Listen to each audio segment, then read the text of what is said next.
I can't trust you guys. Yep. I give you one specific task, and the same thing with Toronto. He's like, how the hell they knew I was coming back? How the helicopters get up here? How all these people lined up?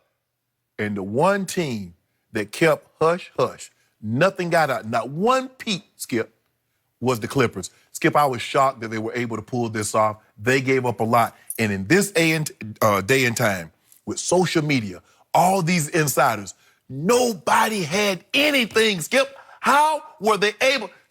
The president can't even do anything without it getting out. How were they able to keep this hush-hush for 24, 48, 72 hours is unbeknownst to me. But I tell you what, Skip Bayless, the new sheriff, he doesn't say much, has his hair cornrowed, he has a ginormous hammer. And he swung it, and when he struck the ground, the earth moved. Literally. Maybe that's why we had a second earthquake or third earthquake. But to make a long story short, Skip, I'm a little disappointed, but all isn't lost. So what happened? Okay, so we didn't get Terrence, we didn't pay Terrence Ross $15 million for 3 years. We didn't get J.J. Redick $13.5 for 2 years. Yep. We got pretty much everything else. We got JaVale back, got Rondo, but we got Danny Green, signed Boogie Cousins to a very friendly deal. I'm not getting Kawhi, but getting these other pieces lessened some of the blow. But don't think I wasn't in my rooms, sourpuss for a couple hours. You were a sourpuss for a little while? Couple hours. I started to text you, but I... No, you didn't. Don't text me, Skip. You want So, I must admit, I left this show on Friday thinking, I give up. I give up. It's coming. Here it comes. Yep. We're going to have another big three this time in L.A. at Staples, and it's going to be the Lakers. It's going to be LeBron. It's going to be AD, and it's going to be Shannon's new man, number 2. And I'm going to have to hear about this for a whole long year. And you laughed at me all day long on Friday, and I took it because I thought you were right, because I don't know.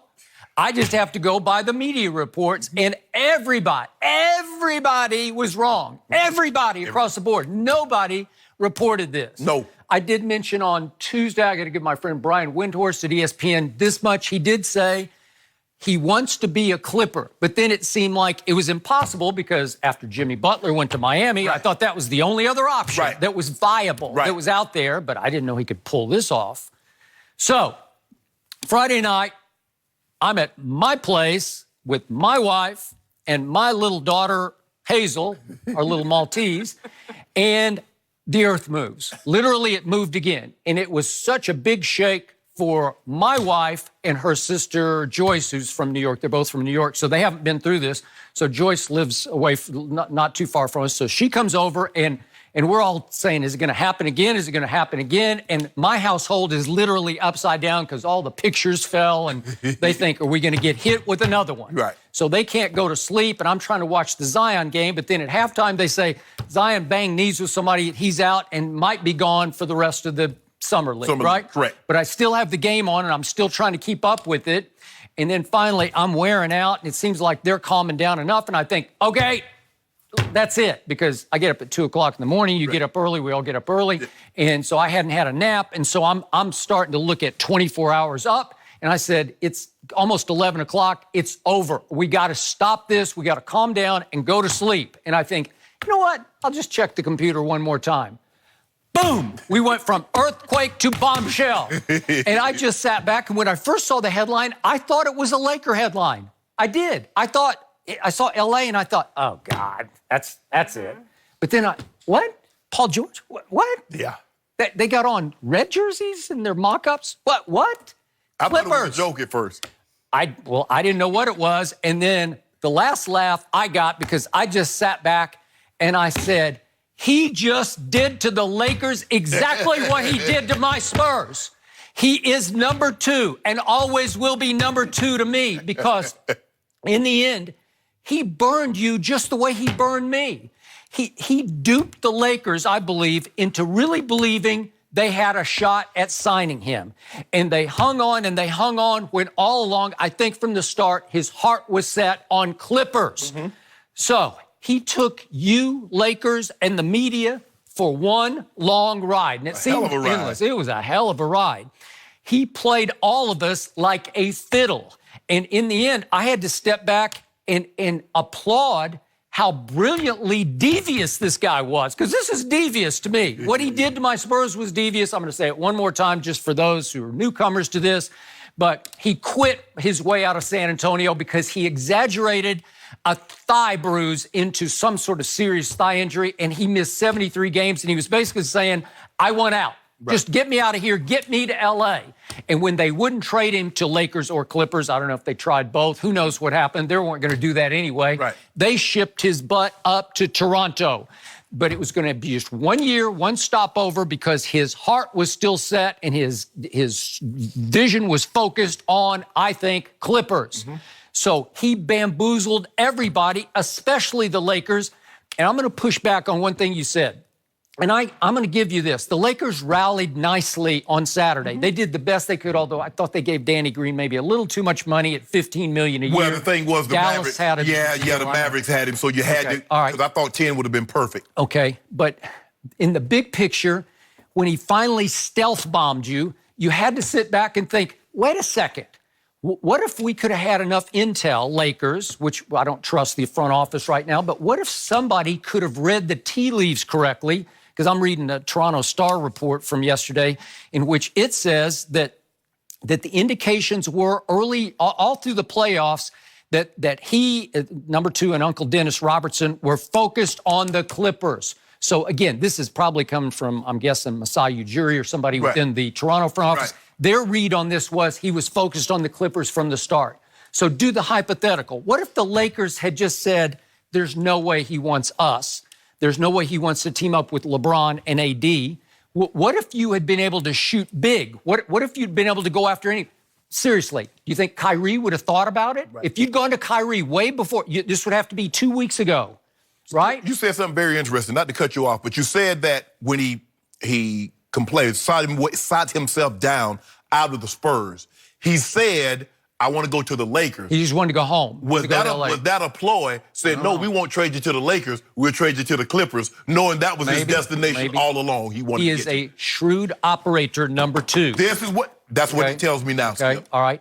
But my point is, did he sabotage the Lakers from the start by trying to string them along, right? Because do the hypothetical. What if you could have gone after Kyrie from the start? Now, I'm going back a week before the official start of free agency a week ago Sunday. I don't believe Kyrie was coming. Okay, but you don't know. What if you go to him and you say, hey, would he not be, to me, the perfect fit with LeBron and AD? Yeah. He's the perfect fit. Mm-hmm. And again, if he had indeed made peace with LeBron, I'm just doing the big picture hypothetical. Okay. And then you look at all the big players. Would Clay have thought about it if you'd gone right to Clay a week before? I don't think so. Maybe not. I don't think so. Okay. He wanted the max contract. I got it. With Jimmy Butler, if you had just gone to him right away and said, we're out on Kawhi, we want you, would he have thought twice about it instead of going to Miami? I don't know. No. So now you're down to J.J. Redick. You missed on him. Terrence Ross. I love Terrence Ross. Again, you missed on him, so it starts to fall down levels. And I give you this. They rallied nicely, but I still think number two's ploy from the start was to sabotage what was going to be his arch rival, the team that shares the building that he was going to be in. Skip, I don't believe he intentionally did it, but what this tells me about Kawhi Leonard, that he's a lot smarter than we give him credit for. We take his silence as that he doesn't understand what's going on. We take that he has the same vehicle for the longest time. It comes off as kind of naive and shy. No. To pull something like this off, it takes a lot of thought, a lot of forethought, a lot of planning in order to do something like this, because he's like, okay, what's the one guy that I can go to and I can talk to him? It's reported that he changed the location of the meeting with the Lakers so it would be closer for him and Paul George. And nobody saw that. Nobody got pictures. Nobody got a camera phone or cell phone video of Kawhi and Paul George at some hotel or restaurant. Quickly, to your point, Ramona Shelburne reported this on ESPN.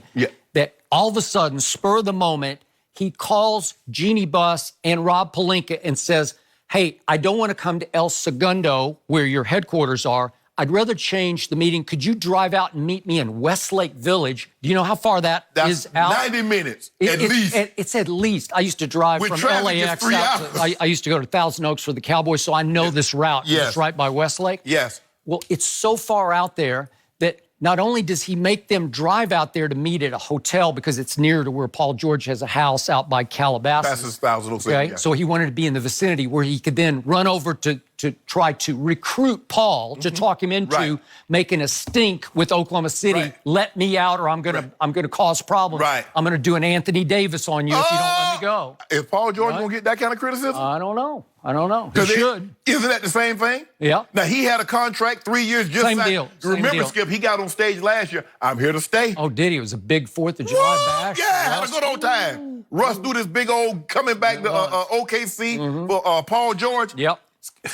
Man, nobody saw this, Skip. How Okay, he was so able to do just think about what number 2 did to Jeannie Buss, the owner of the Lakers, and to the GM Rob Pelinka. They have to drive all the way out there and then get stuck. And I don't know the exact time frame, but if they had to come back in 5 o'clock traffic on the 405 back down to El Segundo, that's 2 hours. So they have to Easy. be steamed today. Yes. That they got bamboozled, right? They got played. And you want to talk, we talked about how LeBron pulled off a boss move by getting the AD out of New Orleans. This guy just outbossed the boss.